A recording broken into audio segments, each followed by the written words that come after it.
ముఖ్యమంత్రిగా ఈ స్థాయికి ఎదగడం అంటే ఆయన పట్టుదల దీక్ష. వారికి మీ అందరికీ నేను తరఫున ధన్యవాదాలు తెలియజేస్తాను. ఏది ఏమైనా సరే మరి ఏమనేది గోల్ అనేది ఉండాలి. ఈరోజు పటాంజలికి వెళ్ళి అడుగుపెట్టి హైదరాబాద్ సాయంత్రం నడుస్తారంటే గోల్ పెట్టి నడవాలి, టార్గెట్ పెట్టి కొట్టాలి. ఏదైనా సరే సాధ్యం కానీ లేనే లేదు, అన్ని సాధ్యమైంది. దానికి దేవుడి కింద సహకరిస్తాడు. కాబట్టి మీరు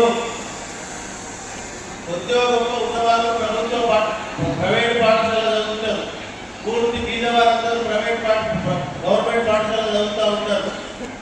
మీకు ఉన్నటువంటి అదృష్టం 140 కోట్ల జనాభా మన ఇండియా జనాభా. ఆ జనాభాలో గురువు అనే పిలుచుకునే అదృష్టం ఈ గురువులకే దక్కింది. కానీ 140 కోట్ల మంది గురువులు లేరని చెప్తామని ఇది ఆశావాసి కాదు. ఒక ప్రెసిడెంట్ ఆఫ్ ఇండియా కానీ, ఒక ప్రధానమంత్రి కానీ, ఒక ముఖ్యమంత్రి కానీ, ఒక ఎమ్మెల్యే కానీ, ఎమ్మెల్సీ కానీ, ఎంపీ కానీ వాడు నా స్టూడెంట్ అని అంటారు. ఆ ధైర్యం మీకే ఉంటుంది. వాడు నా స్టూడెంట్ అని అంటాం, గర్వంగా చెప్తాం, వచ్చి కాలు మొక్కుతాడు.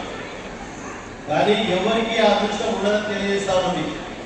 కాబట్టి మరి పెంచిన వాళ్ళ తల్లిదండ్రులు వేరైతే మీరందరూ మీ దగ్గర విద్య నేర్చుకొని మీ కడుపులో ఉన్న బిడ్డ ఏ విధంగా ఎదుగుదల తీసుకుపోతారో ఆ విధంగా తీసుకపోతే మీరు భగవంతుడు కానీ అన్ని రకాల అదృష్టంగా మీకు కలిసి వచ్చి పిల్లలను ముందుకు తీసుకుపోవాలని చెప్పి నేను అందరూ తెలియజేస్తాను.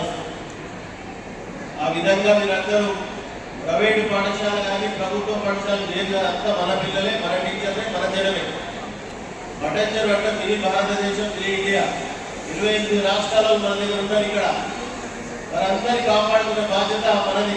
మనంతా తెలంగాణ బిడ్డలే, కంటికి రెప్పలాగా చూసుకునే బాధ్యత మనది. కాబట్టి మీరు దయచేసి మీ పాఠశాల మీ పిల్లలను కంటికి రెప్పలాగా మీ కడుపులో ఉన్న బిడ్డలాగా మీరు చూసుకుంటే అన్ని రకాల సహకరించిన భగవంతుడు తెలియజేస్తామని. మనం చదువుకున్న వారందరూ ఒక డాక్టర్, ఒక ఇంజనీర్, ఒక సైంటిస్టు, రకరకాల ఐఏఎస్, ఐపీఎస్ తయారయ్యి మన ముందుకు పోతే మన నియోజకవర్గానికి మంచి పేరు వస్తుంది. మన నియోజకవర్గం నుంచి విస్తరించే మన ఆల్ ఇండియా లెవెల్ కాదు, ప్రపంచ లెవెల్ అయిన వాళ్ళు వచ్చి బతకడానికి అవకాశాలు ఉంటాయి. ప్రపంచంలో పిండాలకు బంగారం దోసుకోవడానికి ఆస్కారం ఉంటుంది.